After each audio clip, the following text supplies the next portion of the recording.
Здравейте и добре дошли отново в канала ми. За тези от вас, които сега ме виждат за пръв път, аз съм Ася от Видим Баце, каналът, в който всеки от вас ще намери по нещо за себе си.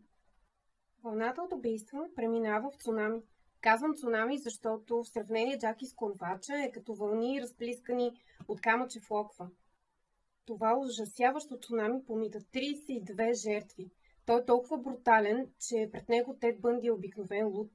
Ако не знаете кой е Тед Бънди, ще направя следващото видео за него. А днес ще ви разкажа за Джерард Джон Шейфър Джуниор, известен като Джери Шепар. Човекът, който мечтае да стане най-добрият и велик сериен убиец.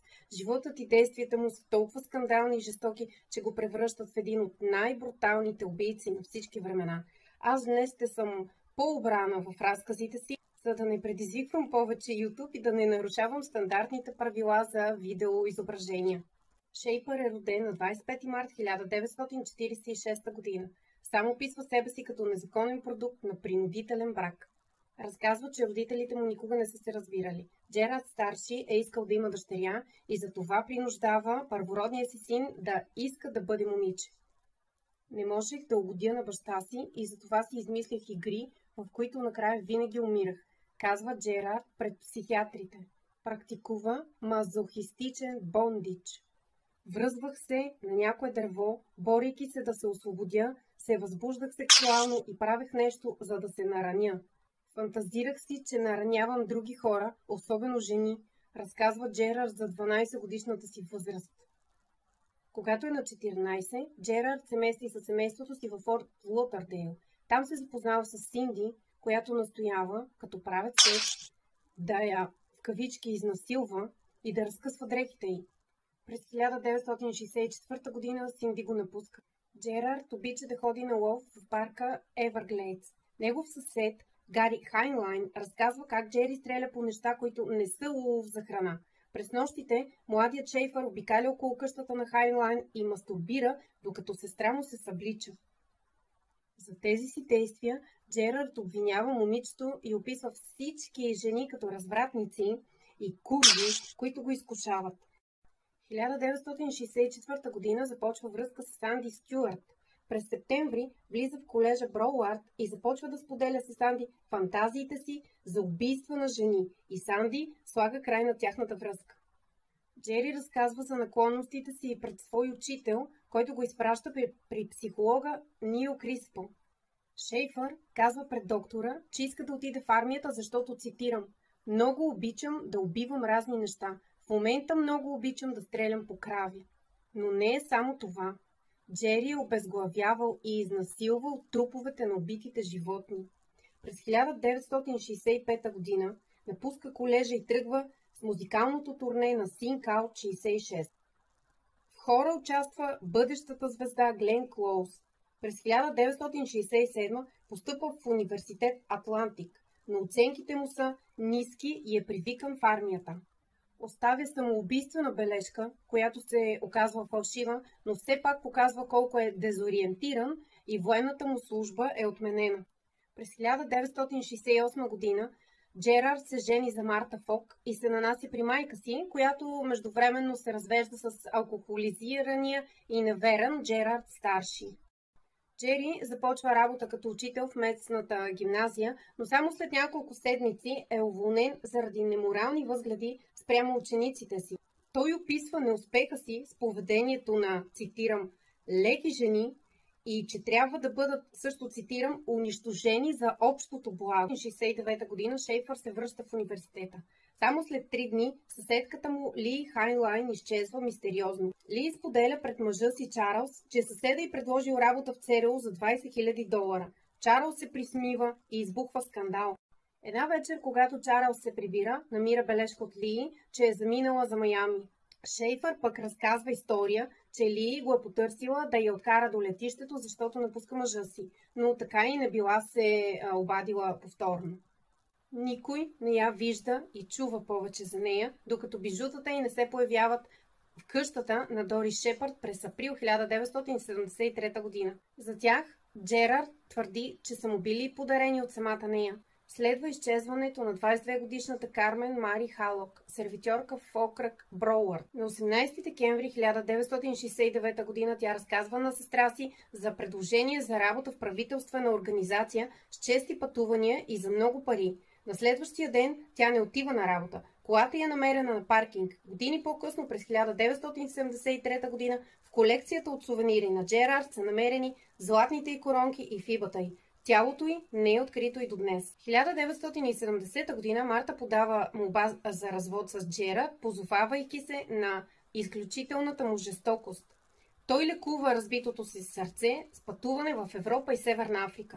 По-късно Джери разказва, че по време на тези пътувания оставил жертви на 3 континента.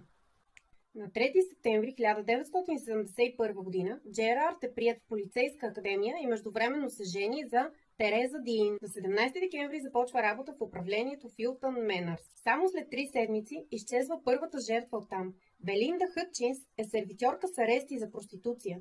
На 5 януари 1972 г. съпругът й и 2-годишната й дъщеря я виждат за последно, когато се качва в син Датсун с непознат мъж. През 1973 г. в къщата на Дорис Шейфър е открито нейното тефтерче. Междувременно, Шейфър е толкова неподходящ за полицай, колкото и за учител. Негови колеги разказват, че се е опиянил и обсебил от полицейската си власт. Спира млади жени и ги кани на срещи. След куп предупреждения за глупави грешки, Джери е уволнен. Той подава документи за работа в шерифството на окръг Броуърд, но се проваля на психотест. На 30 юни 1972 г. е нает от шериф Ричард Кроуър в окръг Мартин с фалшиво писмо за блестящи препоръки. Садист по рождение, Шейфър използва значката си, за да примамва, изнасилва, усъкътява, изтезава и убива млади момичета. 2 от жертвите му имат невероятния късмет да останат живи и да помагат за залавянето и прекратяването на садистичните му убийства. Това са Памела Сю Уелс на 18 и Нанси Елън Тротър на 17. На 21 юли 1972 г. двете стопират коли в град Стюарт. Шефър спира със служебната си кола и ги лъже, че стопирането е незаконно. Откарва ги в пансиона, където са отседнали. На следващия ден помощник шерифа ги взима с уговорката да ги заведе на плаж. Вместо това ги води в платистия остров Хътчинс. Заставя ги с пистолет да слязат, слага им белезници и ги увесва на дърво с примка на шиите, така че ако загубят равновесие или се подхлъзнат, да се обесят сами. Оставя ги така, но докато го няма, момичетата успяват да избягат. Когато вижда това, той се обажда на шефа си с думите, цитирам: "Направих нещо глупаво. Сигурно много ще ми си ядосаш." Обяснява, че е искал да даде урок на момичетата, че да се пътува на стоп с непознати не е безопасно. Кроудър тръгва да търси момичетата и ги открива все още с белезници. Шейфър е съден и 3 дни преди Коледа е обявена присъдата му: 3 години пробация, 1 година затвор и само 6 месеца за добро поведение. На 27 септември, или 3 месеца преди да влезе в затвора, изчезват Сюзан Плейс на 17 и Джорджия Джейсън на 16. Родителите на Сюзан разказват, че момичетата последно са тръгнали с мъж на име Джери Шепард. Майката е записала номера на непознатия, но е пропуснала последната цифра. Вместо 42 за окръг Мартин, записва 4 за окръг Пинелас. На 25 март 1973 г. тя носи снимка на дъщеря си при Джерард в затвора, но той отрича някога да я е виждал. На 1 април 1974 откриват човешки останки и на 5 април двете момичета са идентифицирани. Сюзан е простреляна в челюстта, а двете са били завързани за дърво и заклани.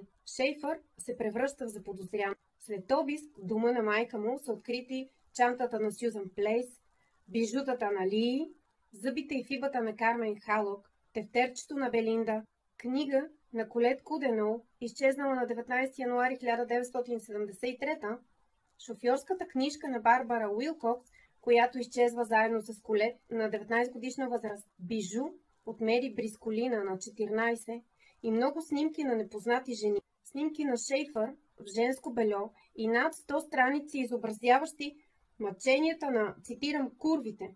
Шейфър има обяснение за всичко това. Купил бил чантата от Мароко, намерил документите докато патрулирал, а страниците били просто фантазии, писани по препоръка на психиатър. Зъбите били подхвърлени. Въпреки оправданията му, на 18 май Шефър е обвинен в 2 от убийствата. Прокурор Робърт Стоун заявява, че този случай е най-голямото престъпление в историята на щатите. Шефър заявява: "Аз съм болен и се надявам пред Бог, че ще можете да ми помогнете." Делото започва на 17 септември 1973 година. Оцелелите, Нанси и Памела, свидетелстват. На 4 октомври се произнася присъдата. 2 последователни доживотни присъди. За своите 27 години и за период около 6-7 години Джерард извършва над 30 зверски убийства. В някакъв момент да убива само по една жертва вече не му е било достатъчно. Сам казва, цитирам: "2 в 1 е много по-трудно, но в същото време много по-забавно. Получава се оживена дискусия кой да умре пръв.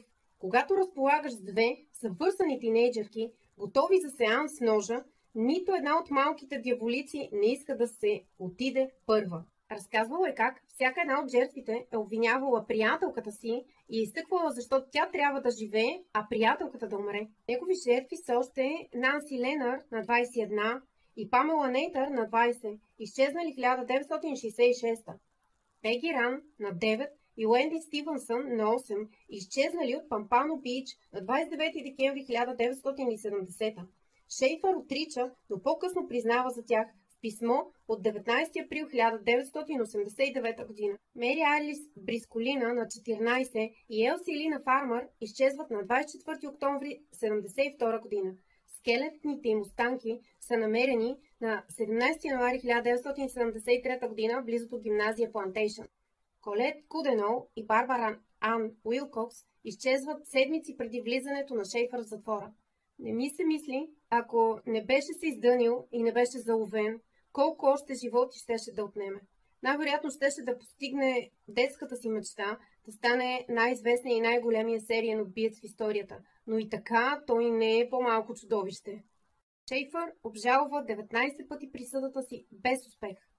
През септември 1985 година прави опит за бягство от затвора. В него е намерен списък с бъдещи жертви, сред които бившата му жена, прокурор Стоун и съдия Тролбридж. В затвора Джери прави измами, представя се за проститутка и се пише с други хора, включително затворници. По този начин, като се представя за 14-годишна проститутка и сътрудници на полицията да залавят педофили, получава възможността да се срещне с Тед Бънди. Двамата се сприятеляват и разискват техники на убийства и начини на почистване на седалките, след като някой от жертвите се е изпуснал от страх. Направо настръхвам. Шефър твърди, че жертвите му са между 80 и 110. Цитирам: "Бременните броят ли се за 2 убийства? Всичко е толкова объркано." Ох, пак настръхвам.